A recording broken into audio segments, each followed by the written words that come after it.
2024 के लोकसभा इलेक्शन में मुसलमानों के लिए एक बहुत बड़ी खबर निकल के सामने आ रही है। उन मुसलमानों के लिए जिनको जो है पंक्चर लगाने वाला कहा जाता था, जिनको दरी बिछाने वाला कहा जाता था, ज़्यादा बच्चे पैदा करने वाला कहा जाता था, ऐसे मुसलमानों के लिए 2024 का लोकसभा इलेक्शन जो है वो बहुत ही अच्छा साबित हुआ है। बहुत ही गर्व की बात है मुसलमानों के लिए, क्योंकि इस 2024 के लोकसभा इलेक्शन में मुसलमानों की तादाद जो है राजनीति में कुछ ज़्यादा हो गई है। कुछ जानिए कितने ऐसे मुसलमान हैं जो इस लोकसभा इलेक्शन में सांसद के रूप में जाके संसद में बैठेंगे। तो आप लोगों को अगर जानना है तो वीडियो को आप लोग पूरा देखें, थोड़ा सा भी स्किप ना करें। सबसे पहले नंबर पे नाम आता है हमदुल्ला सईद, लक्षद्वीप से आते हैं, जो कि ये चुनाव जीत के सांसद बन के संसद में बैठेंगे। और दूसरे नंबर पे आते हैं डॉक्टर अब्दुल समद, जो कुरनामी से चुनाव जीत के संसद में जाके बैठेंगे और दहाड़ेंगे। और तीसरे नंबर पे आते हैं डॉक्टर बशीर मल्लमपुरा से, ये भी चुनाव जीत के संसद में जाके बैठेंगे। और चौथे नंबर पे आते हैं शफी परिबल से, मोहम्मद शफी परिबल से, ये भी चुनाव जीत के संसद बन के संसद में बैठेंगे, जो कि शायद मुसलमानों के लिए बहुत अच्छी खबर है, बहुत अच्छी बात है। और छठे नंबर पे आते हैं मंसूर अली खान, जो कि बेंगलोर से हैं, ये भी 2024 के लोकसभा इलेक्शन में चुनाव जीत के विजयी होके संसद के रूप में संसद में जाके बैठेंगे। और सातवें नंबर पे आते हैं हाफिज रशीद, जो करीमगंज से चुनाव जीत के विजयी होके सांसद बन के संसद में बैठेंगे।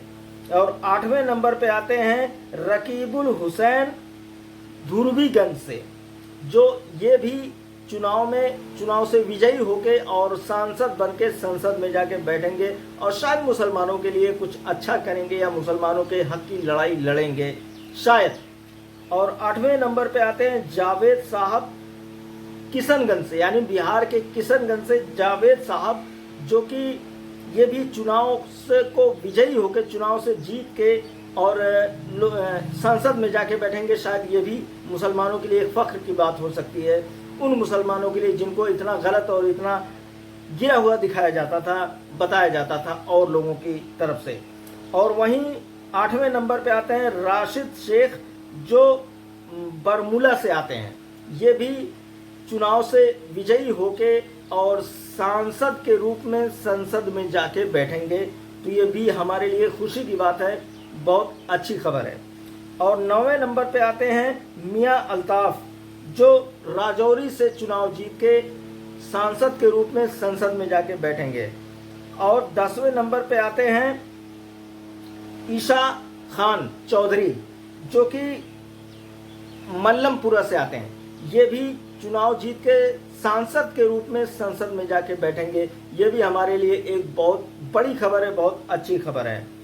और 11वें नंबर पे आते हैं लद्दाख से मोहम्मद हनीफ, जो कि इस लोकसभा चुनाव के इलेक्शन में चुनाव में विजयी होकर सांसद के रूप में ये भी संसद में जाके पार्लियामेंट में बैठेंगे। शायद मुसलमानों के हक के लिए कुछ तो बात करेंगे, कुछ तो आवाज़ उठाएंगे, शायद यही उम्मीद की जा सकती है ऐसे लोगों से।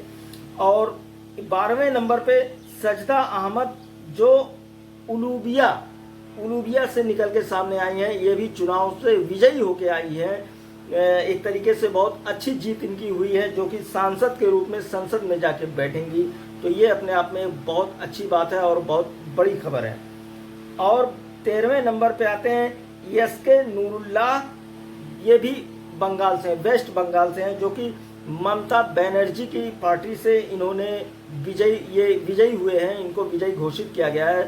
सांसद बन के ये भी संसद में बैठेंगे, पार्लियामेंट में बैठेंगे। तो ये भी हमारे लिए बहुत अच्छी बात है, मुसलमानों के लिए बहुत अच्छी बात है।